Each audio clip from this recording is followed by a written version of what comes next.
Lesson 8 for November 17 to 23, Unity in Faith. Sabbath afternoon, November 17. Before we start, let's pray.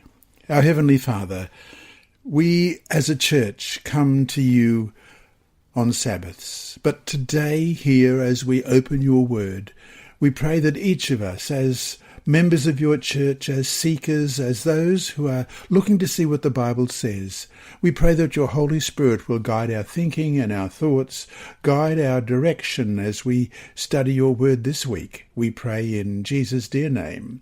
Amen. Our memory text this week is Acts chapter 4 and verse 12. Nor is there salvation in any other, for there is no other name under heaven given among men by which we must be saved. Let's read that again, Acts chapter 4 and verse 12. Nor is there salvation in any other, for there is no other name under heaven given among men by which we must be saved. In 1888, Seventh-day Adventists experienced a period of intense debate over the interpretations of some key Bible texts. While pastors and church leaders were debating the identity of the 10 horns of the prophecy of Daniel 7 and of the law in Galatians 3:24, few realized how their hostile attitudes toward each other destroyed their fellowship and friendship and thus marred the unity and mission of the church.